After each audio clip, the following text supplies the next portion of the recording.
Hello everyone, एक बार फिर से हम लाए हैं बच्चों की फरमाइश पर बीएससी और बीएससी बीएड थर्ड ईयर के स्टूडेंट के लिए पेपर थर्ड क्वांटम मैकेनिक्स की फर्स्ट यूनिट का एक बहुत ही इंपॉर्टेंट टॉपिक जो एग्जाम में पूछा जाता है।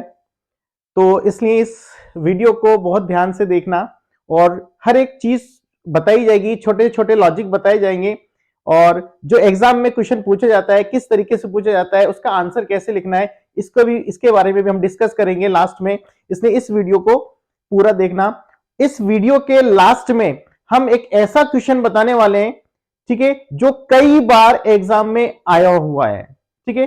तो इसलिए इस वीडियो को स्किप नहीं किएगा, छोटी छोटी बातें मैं बीच बीच में बताता रहूंगा, इसलिए वीडियो को एंड तक देखना। तो चलो स्टार्ट करते हैं हम।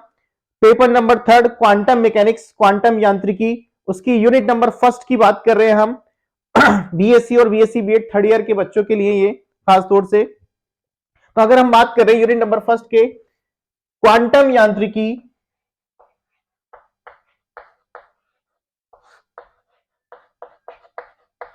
क्वांटम यांत्रिकी का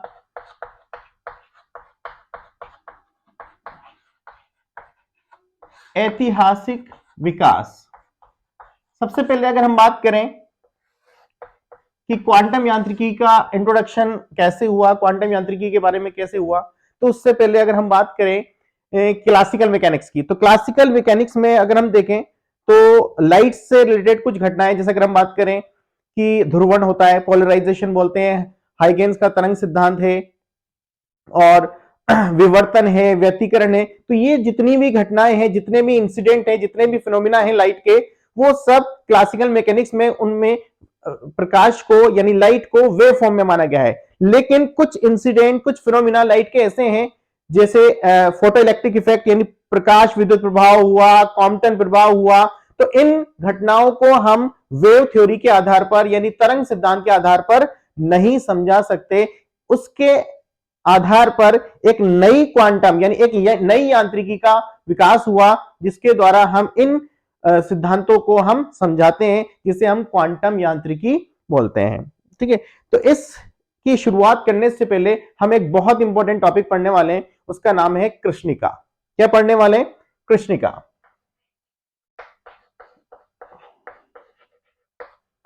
जिसे बोलते हैं ब्लैक बॉडी। नाम से ही पता लग रहा है ब्लैक बॉडी, यानी जिसकी बॉडी कैसी हो? ब्लैक हो, ठीक है। तो कृष्णिका क्या है? कृष्णिका एक ऐसी वस्तु है, एक ऐसा ऑब्जेक्ट है जिसकी भीतरी दीवारें काली होती हैं, जो अपने ऊपर आपतित, ठीक है, जो अपने ऊपर आपतित सभी तरंग दैर्ध्य की विकिरणों को अवशोषित कर लेता है, यानी एब्जॉर्ब कर लेता है। जितनी भी रेडिएशन आ रहे हैं उनको एब्जॉर्ब कर लेता है, उससे हम क्या बोलते हैं? कृष्णिका। तो जैसे अगर हम मानते हैं कि जैसे काले कलर, ऐसा कहा जाता है कि गर्मियों में धूप में काले कलर के कपड़े नहीं पहनने चाहिए, जैसे मैंने अभी काले कलर के कपड़े पहन रखे हैं, तो उसमें ज्यादा गर्मी लगती है। वह इसलिए क्योंकि काला कलर जो होता है, ठीक है, काले कलर में खुद की एक प्रॉपर्टी होती है कि वो लाइट को क्या कर लेता है? एब्जॉर्ब कर लेता है, अवशोषित कर लेता है, ग्रहण कर लेता है, जिससे उसमें गर्मी जो है वो, जिसमें टेम्परेचर जो है वो लंबे टाइम तक रहता है। इसलिए काले कपड़ों में जो है गर्मी ज्यादा देर तक बनी रहती है, इसलिए कहा जाता है कि गर्मियों में ज्यादा काले कपड़े नहीं पहनने चाहिए। तो इसलिए कृष्णिका क्या है? एक ऐसी वस्तु है जो अपने ऊपर आपतित सभी विकिरणों को पूर्णतया अवशोषित कर लेती है, उसे हम क्या बोलते हैं? कृष्णिका बोलते हैं। अब हम बात करते हैं कृष्णिका विकिरण की। देखिए, आप साथ साथ नोट्स बनाते रहिएगा, जैसे जैसे मैं बोल रहा हूं, आप चाहे वीडियो को थोड़ा सा बैक करके अपने नोट्स तैयार कर लेगा, बहुत इंपॉर्टेंट है आपके एग्जाम के लिए, क्योंकि मैं छोटी छोटी बातें बोर्ड पे लिखूंगा तो वीडियो बहुत लंबा हो जाएगा, आप भी नहीं देखोगे, आप भी स्किप कर करके देखोगे। इसलिए नोट्स बनाते रहना आराम से, जो चीज मेरे को लिखवानी की होगी, जो चीज मेरे को बतानी की होगी, मैं बोर्ड पे लिख दूंगा, ठीक है। अब हम बात करें कृष्णिका विकिरण की।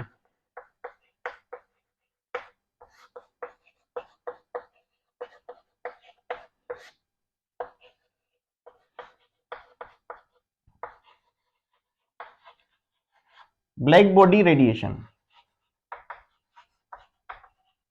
देखो, ब्लैक बॉडी रेडिएशन क्या होता है कि अगर हम बात करें कि सबसे पहले अगर हम कृष्णिका यानी ब्लैक बॉडी की बात करें, तो कृष्णिका की कल्पना हम एक क्वार्टर से करते हैं। क्वार्टर का मतलब क्या होता है कि एक ऐसी वस्तु जिसकी भीतरी दीवारें कैसी हो, काली हो, जिसके अंदर की दीवारें काली होती हैं। जिस पर अगर हम क्या करें, कोई विकिरण क्या करते हैं, इंसिडेंट कराते हैं, तो वो क्या करता है, उसकी भीतरी दीवारों पर टकराएगा, तो उसकी दीवारों से विद्युत चुंबकीय तरंगें जो होती हैं वो आंशिक परावर्तित होती हैं और आंशिक अवशोषित होती हैं। जैसे अगर हम बात करें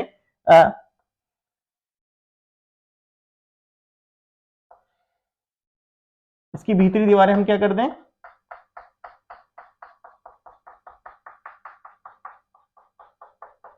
काली कर दें, इस पर मान लो कोई वेव्स आई, विद्युत चुंबकीय तरंग,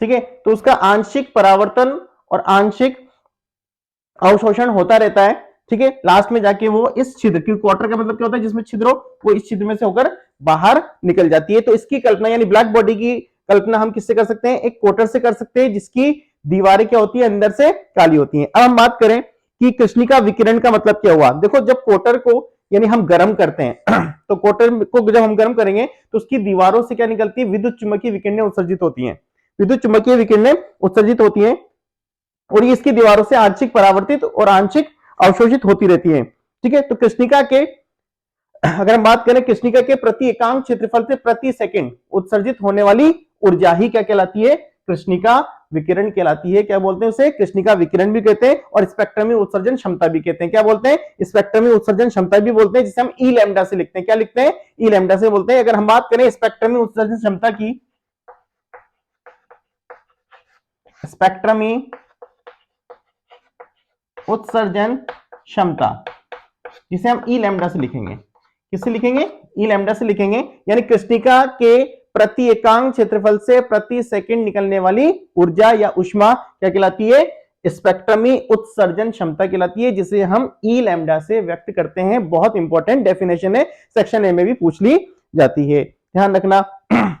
तो अब हम बात करें जो सबसे ज्यादा इंपॉर्टेंट है इसमें से, क्योंकि ये तो छोटी छोटी डेफिनेशन थी, अब हम बात करेंगे स्पेक्ट्रमी ऊर्जा वितरण वक्र की, जो कि बहुत इंपॉर्टेंट है, एग्जाम में पूछा जाता है। स्पेक्ट्रमी ऊर्जा वितरण वक्र, किसकी बात कर रहे हैं हम, स्पेक्ट्रमी ऊर्जा वितरण वक्र।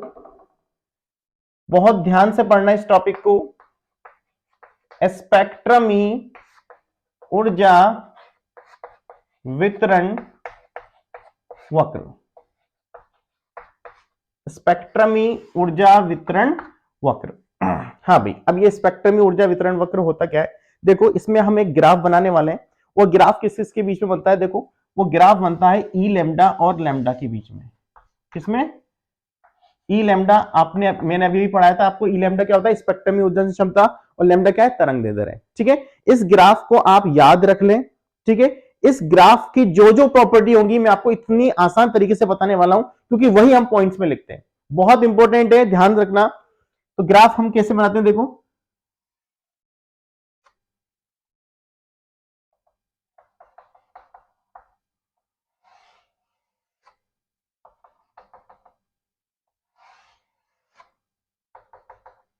ठीक है। तो अगर हम बात करें ये मान, ये वैल्यू जो है, क्योंकि ये अलग अलग टेम्परेचर पर बनाया जाता है, जैसे हम बात करें इसका टेम्परेचर, ये मान लू मैं T1, इसका T2 और ये है T3, T1 T2 और T3 के मान लिया मैंने 1000 केल्विन, और ये मान लिया 2000 केल्विन, और ये 3000 केल्विन। इसका मतलब T1 greater than T2 greater than T3।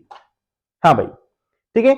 अब देखो, इसको मैं बोल रहा हूं लैम्डा एम, इसको क्या बोल रहा हूं, लैम्डा एम, लेकिन लैम्डा एम 1, इसको बोल रहा हूं मैं लैम्डा एम 2, इसको बोल रहा हूं मैं लैम्डा एम 3। अब ये लैम्डा एम क्या है, लैम्डा एम का मतलब क्या, लैम्डा एम मतलब मैक्सिमम। देखो इस ग्राफ के लिए, इस वाले ग्राफ के लिए मैक्सिमम ई लैम्डा का मान यहां आ रहा है ना, मैक्सिमम आ रहा है, ठीक है। तो इसके लिए वेवलेंथ मैक्सिमम होगी, इसके लिए इस ग्राफ का ये मैक्सिमम है, तो इसके लिए ये वाला मैक्सिमम होगा लैम्डा एम, ये वाला पॉइंट इस पॉइंट पर आ रहा है, इसके लिए ये वाला मैक्सिमम है, तो ये लैम्डा m3 आ रहा है, ठीक है। यानी हम ग्राफ किसके बीच में बनाते हैं, ई लैम्डा और लैम्डा के बीच में ग्राफ बनाते हैं। अब इस ग्राफ की क्या विशेषता है, देखो हम लिखने वाले हैं कि इस वक्र की निम्न विशेषताएं हैं, निम्न विशेषताएं हैं। बहुत इंपॉर्टेंट है, एग्जाम में आने वाला क्वेश्चन है। जैसे फर्स्ट पॉइंट की बात करें, सबसे पहले इसी की डेफिनेशन जो है, ग्राफ की डेफिनेशन क्या होती है कि आप किन किन एक्सिस के बीच में बना रहे हैं। यानी अगर मैं बात करूं कि स्पेक्ट्रम में ऊर्जा क्षमता ई लैम्डा और तरंग दैर्ध्य लैम्डा के बीच खींचा गया वक्र क्या कहलाता है? स्पेक्ट्रमी ऊर्जा वितरण वक्र कहलाता है। तो पहला पॉइंट क्या है आपका कि स्पेक्ट्रमी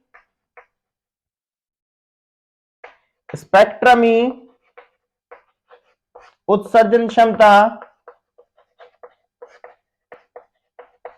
ई लैम्डा वे तरंग दैर्ध्य यानी वेवलेंथ लैम्डा के मध्य खींचा गया वक्र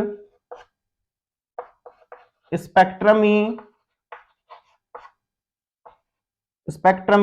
ऊर्जा वितरण वक्र कहलाता है। वितरण वक्र कहलाता है।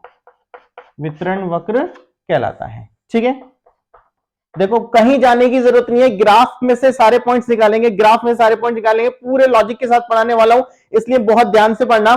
देखो सबसे पहला पॉइंट इसकी डेफिनेशन, ई लैम्डा और लैम्डा के बीच में खींचा गया ग्राफ क्या कहलाता है?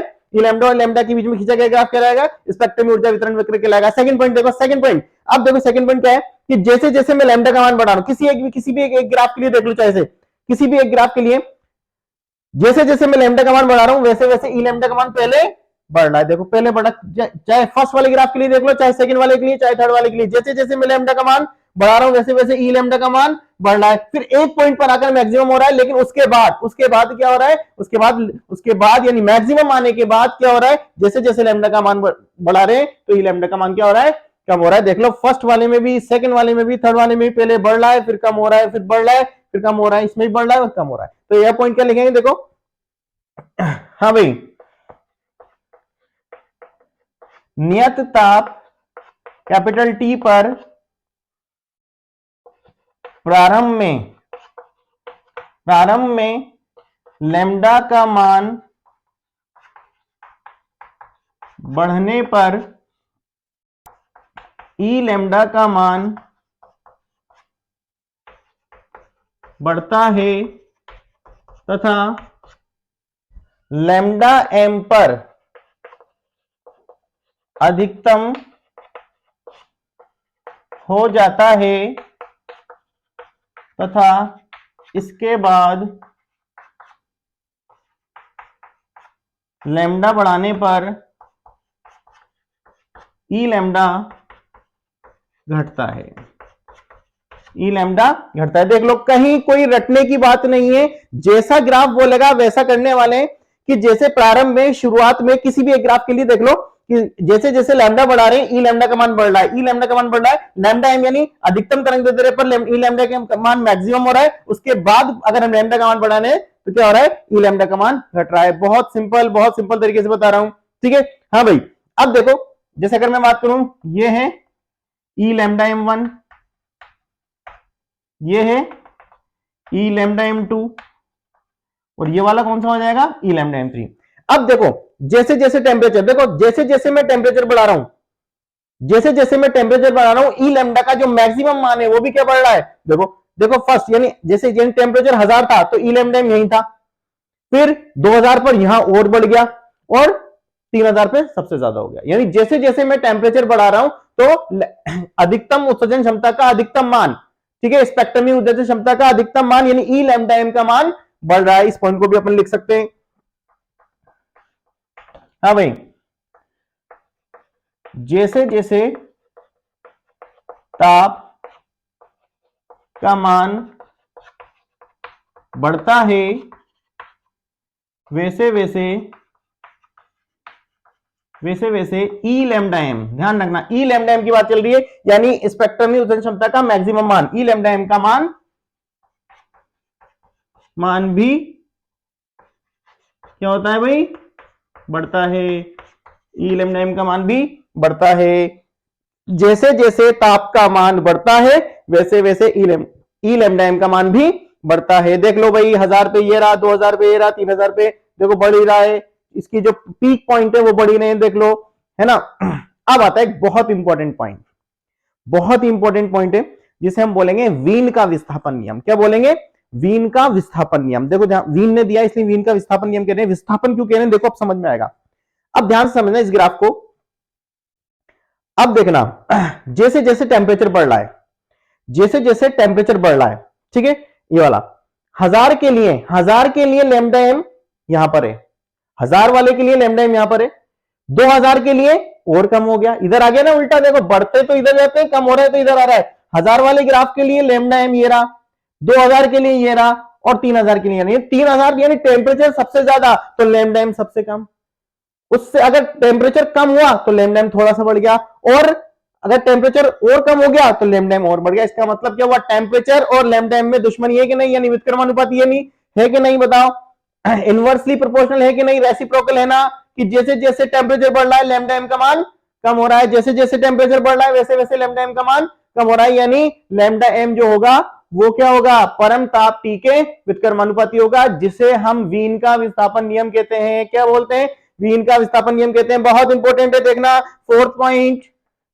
फोर्थ पॉइंट क्या है कि जैसे जैसे जैसे जैसे ताप का मान बढ़ता है वैसे वैसे अधिकतम तरंग दैर्ध्य लैम्डा एम कम तरंग दैर्ध्य की ओर विस्थापित होती है। इसे वीन का विस्थापन नियम कहते हैं। इसे वीन का विस्थापन नियम कहते हैं। बहुत इंपॉर्टेंट है भाई, बहुत इंपॉर्टेंट है वीन का विस्थापन नियम। देखो विस्थापन इससे आ रहा है कि विस्थापन हो रहा है जैसे जैसे टेम्परेचर बढ़ा रहे हो ना आप, जैसे जैसे टेम्परेचर 1000 था, 1000 पे लैम्डा एम इधर था, 2000 होते ही इधर सरक गया, विस्थापित हो गया, 3000 पे और इधर सरक गया और विस्थापित हो गया। इसका मतलब क्या है? जैसे जैसे आप टेम्परेचर का वैल्यू बढ़ा रहे हो तो मैक्सिमम वेवलेंथ जो है, अधिकतम तरंग दैर्ध्य जिसे आपने लैम्डा एम से लिखा है, वो कम तरंग दैर्ध्य की ओर विस्थापित हो रही है। इधर आ रही है, इधर आ रही है, कम तरंग दैर्ध्य की ओर विस्थापित हो रही है। इसे ही हम क्या बोलते हैं? वीन का विस्थापन नियम कहते हैं। क्या बोलते हैं? वीन का विस्थापन नियम कहते हैं। यानी आप क्या लिखोगे? Lambda M is proportional to 1/T। बहुत इंपॉर्टेंट है भाई, lambda M proportional to 1/T, यानी lambda M is equal to, यहां कांस्टेंट आता है B/T, यहां B लिखते हैं वीन का विस्थापन गुणांक, जिसे हम वीन का नियतांक भी बोलते हैं। यानी आप देखोगे ना तो लैम्डा एम अगर इसका गुणा मैं T से कर दूं तो क्या आ जाएगा? B आ जाएगा।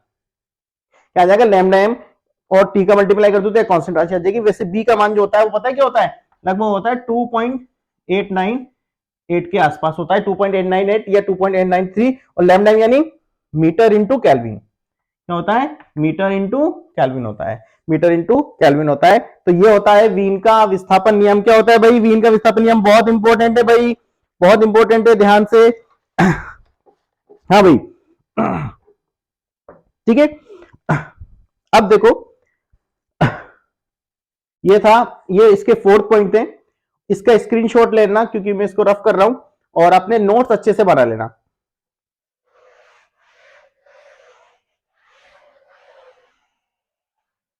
अब देखिए, अब हम बात करते हैं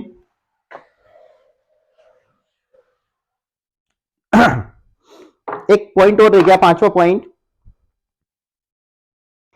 कि पांचवा पॉइंट क्या कहता है कि तरंग दैर्ध्य लैम्डा एम पर, तरंग दैर्ध्य लैम्डा एम पर ई लैम्डा का मान जो होता है वो ताप के पंचम घात के क्या होता है? समानुपाती होता है। यानी T की पावर 5 के क्या होता है? समानुपाती होता है। पांचवा पॉइंट भी लिख दो बस। पांचवा पॉइंट क्या होता है?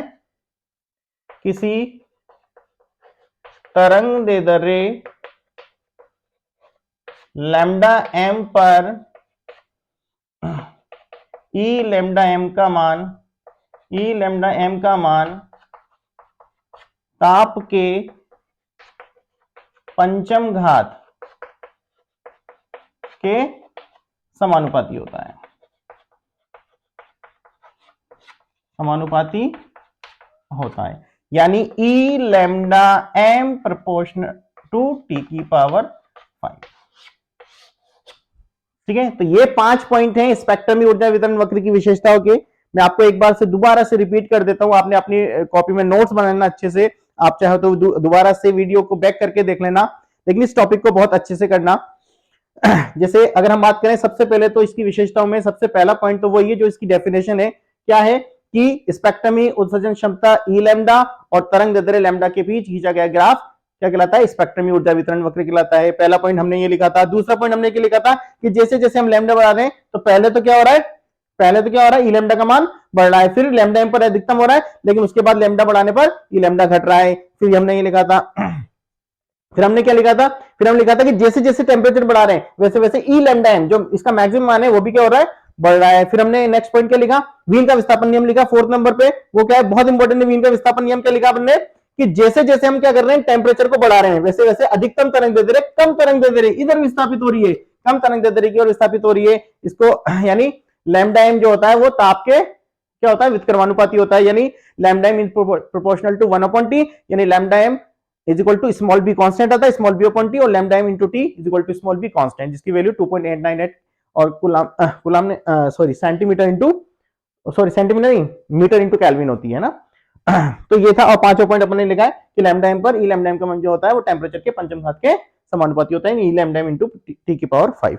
तो ये थी बात बहुत इंपॉर्टेंट स्पेक्ट्रमी ऊर्जा वितरण वक्र की।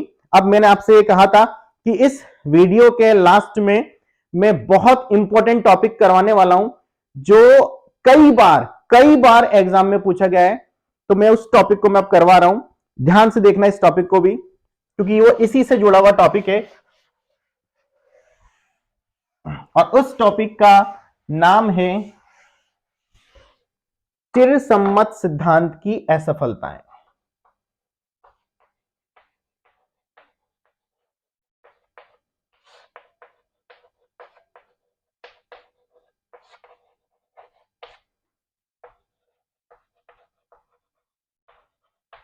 ये कई बार एग्जाम में पूछा गया है क्वेश्चन, चिरसम्मत सिद्धांत की असफलताएं, कि भाई स्पेक्ट्रमी सवाल कैसे पूछा गया है कि स्पेक्ट्रमी ऊर्जा वितरण को समझाने में चिरसम्मत सिद्धांत क्यों फेल हुआ, क्यों असफल हुआ, ये पढ़ने वाले हैं हम इस टॉपिक के अंदर।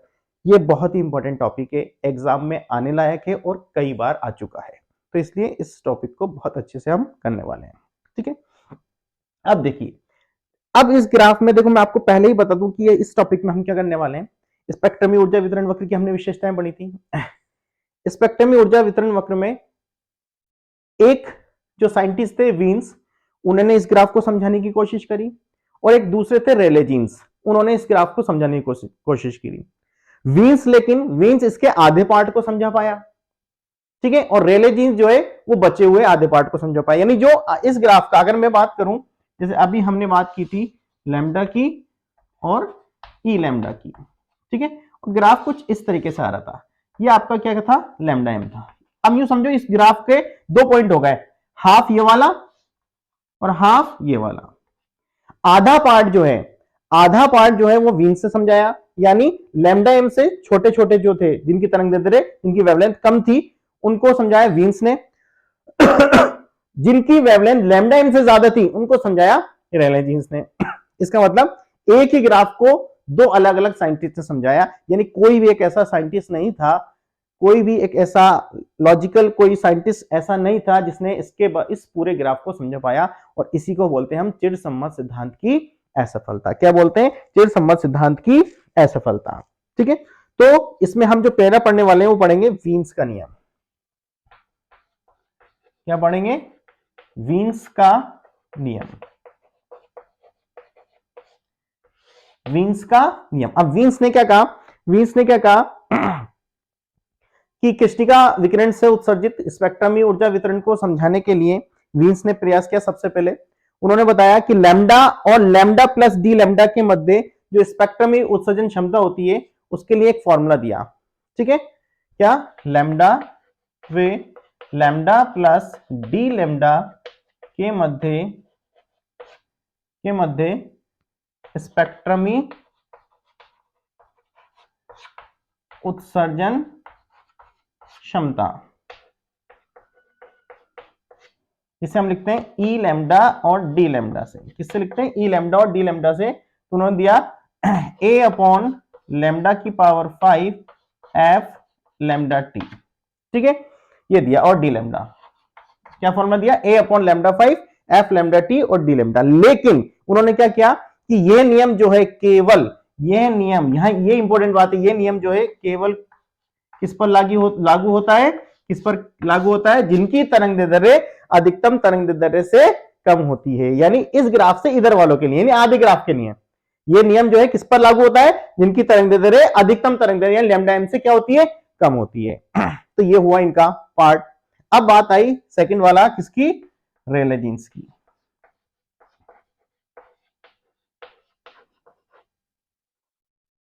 रेले जीन्स का नियम,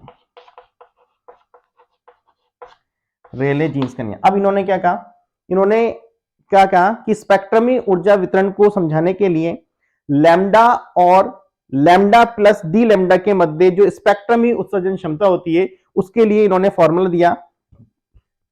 उन्होंने क्या दिया? E lambda D lambda is equal to 8 pi K T upon lambda 4 और डी लैम्डा। क्या फॉर्मूला दिया? E lambda D lambda is equal to 8 pi K T upon lambda 4 D lambda.